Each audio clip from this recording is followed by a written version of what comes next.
왜 등가 원리가 필요할까요? 점으로 표현된 관찰자들은 모두 등속 운동합니다. 특수 상대성 이론은 이렇게 아주 특별한 경우, 즉 정지해 있거나 등속으로 움직이는 관찰자에게만 적용됩니다. 그러나 화살표 방향으로 힘을 받는 원운동이나 포물선 운동과 같이 가속하는 물체에게 특수 상대성 이론의 내용을 적용할 수 있을까요? 즉, 가속 운동하는 물체에게도 상대론적 현상을 확장시킬 수 있을까요? 이 문제를 해결하기 위해 만들어진 이론이 일반 상대성 이론입니다. 그리고 이 확장을 가능하게 한 핵심 열쇠가 바로 등가 원리입니다. 등가 원리에 대해 설명하기 전에 뉴턴 법칙을 잠시 살펴봅시다. 우리는 뉴턴 법칙을 통해 힘을 받는 물체의 운동을 설명합니다. 하지만 뉴턴의 법칙은 관성계, 즉 정지하거나 등속으로 움직이는 좌표계에서만 성립합니다. 따라서 관찰자가 가속 운동을 한다면 이 법칙을 그대로 쓸 수 없습니다. 이때 가속 관찰자의 경우 관성력이라는 가상의 힘을 도입합니다. 좀 더 설명해 보겠습니다. 버스 천장에 실로 묶인 공이 있습니다. 버스가 오른쪽으로 가속하면 공은 뒤로 기울어집니다. 이 공에는 장력과 중력이 작용합니다. 버스 밖의 정지한 관찰자는 이 현상을 장력과 중력으로 인해 공이 가속한다고 분석합니다.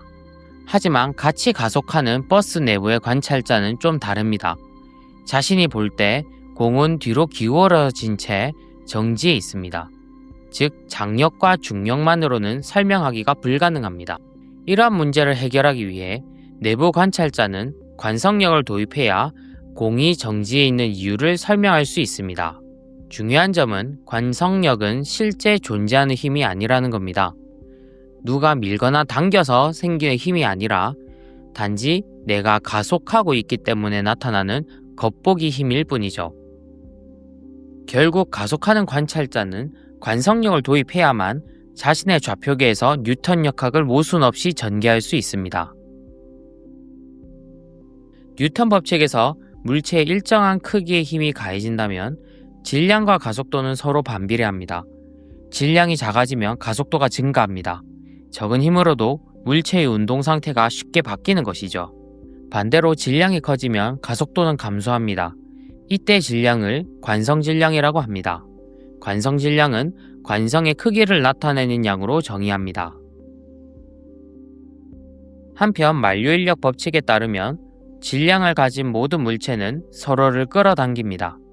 만류인력식은 다음과 같이 쓸 수 있고 중력상수, 지구질량, 그리고 거리를 묶어 지구중력 가속도 G로 간단히 표현할 수 있습니다.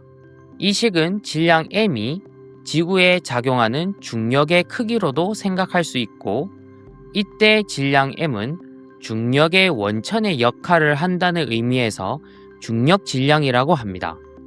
마치 전자기력에서 전하가 힘의 원천인 것처럼 중력질량은 중력을 발생시키는 원인입니다. 또한 중력의 크기는 중력질량에 비례합니다. 그럼 다음 예시를 살펴봅시다. 두 물체 A, B에 같은 크기의 힘을 가하면 관성질량이 작은 물체가 더 많이 가속됩니다. 이번에는 두 물체가 받는 중력의 크기를 살펴봅시다. 두 물체의 중력질량이 다음과 같다면 물체가 받는 중력의 크기는 중력질량에 비례하므로 아래와 같습니다. 이때 두 물체를 자유낙하시키면 어떻게 될까요? 물체의 운동은 뉴턴의 제2법칙으로 기술할 수 있습니다. 그리고 이 물체가 받는 힘은 바로 중력입니다. 자유낙하하는 물체에는 중력만 작용합니다. 따라서 뉴턴 법칙에 의해 다음과 같고 이 식을 가속도 A에 대해 정리합니다. 두 물체의 가속도는 이 식의 계산 결과와 같아야 합니다. 놀라운 사실은 자유낙하하는 물체의 가속도를 측정하면 정확히 중력 가속도와 같다는 것입니다. 즉, 개념적으로 달랐던 물체의 관성질량과 중력질량이 크기가 항상 동일하다는 것입니다. 따라서 이 물체에 작용하는 중력은 물체의 관성 질량에도 비례합니다. 결국 질량에 상관없이 모든 물체는 동일한 가속도로 낙하합니다. 이때 물체들은 서로에 대해 등속 운동하는 것과 같습니다. 이때 낙하하는 물체들의 가속도만큼 관찰자가 동일한 가속도로 운동한다면 관찰자 또한 물체와 같이 등속 운동하는 것과 같습니다. 따라서 관찰자는 물체들에 대해 상대론적 현상을 적용할 수 있습니다. 그렇다면 다른 힘, 예를 들어 전자기력의 경우는 어떨까요? 여기에 균일한 전기장이 있고 전하량은 같지만 질량이 다른 두 입자가 있습니다. 전기력은 전하와 전기장의 곱으로 표현하며 이때 전기력은 전하에 비례합니다.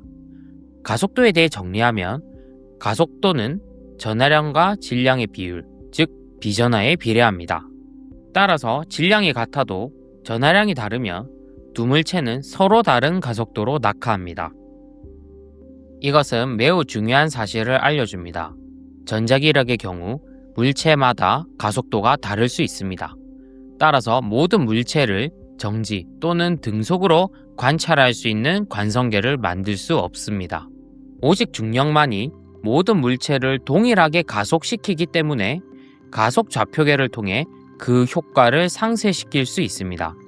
이것이 바로 아인슈타인 이론의 일반 상대성 이론이자 동시에 중력 이론이 되는 이유입니다. 좀 더 살펴봅시다. 왼쪽은 가속하는 우주선입니다.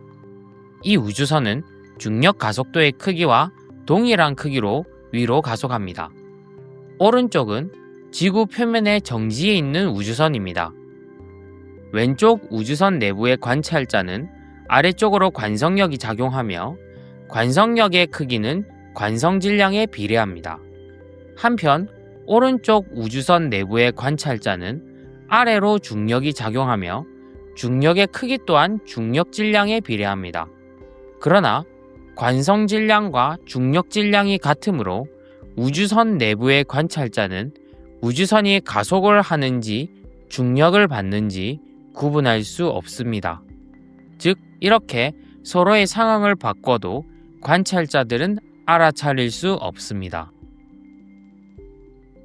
우주선 내부에서 공을 낙하시키면 두 공은 모두 똑같이 아래로 낙하합니다. 그러나 로켓 내부의 관찰자는 이것이 우주선의 가속 효과인지 지구의 중력인지 구별할 수 없습니다.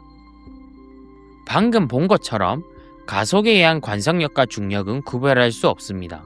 이것이 바로 등가 원리의 핵심 내용이며 아인슈타인은 더 나아가 중력은 진짜 힘이 아니다라고 주장합니다. 자유낙하라는 것은 적절한 좌표 변환을 통해 중력의 효과를 완벽하게 없애버릴 수 있기 때문이죠. 그러면 중력이 힘이 아니라면 힘을 받는 물체의 경로는 왜 휘어질까요? 힘을 받지 않는 물체는 직선 운동을 하지만 우리가 중력을 받는 물체의 궤적은 분명히 휘어져 있습니다. 이 문제를 해결하기 위해 아인슈타인은 당시 수학에 비유클리드 기하학의 아이디어를 도입합니다. 물체의 궤적이 휘는 이유는 바로 공간 자체가 휘어져 있기 때문이라는 것이죠. 물체는 휘어진 공간상에서 최단 경로를 직선 운동할 뿐이며 이때 이 최단 경로를 측지선이라고 부릅니다. 정리해 봅시다. 중력이 힘이 아니라면 왜 물체의 궤적이 휘어질까요? 바로 공간이 휘어져 있기 때문입니다. 그럼 왜 공간은 휘어질까요? 바로 질량과 에너지 때문입니다. 아인슈타인의 마지막 과제는 공간이 휘어진 정도와 질량의 관계를 찾아야 했고 이것이 일반 상대론의 핵심입니다. 그 결과물이 바로 아인슈타인의 장방정식입니다. 왼쪽 항은 공간의 휘어짐을, 오른쪽 항은 질량과 에너지를 나타내죠.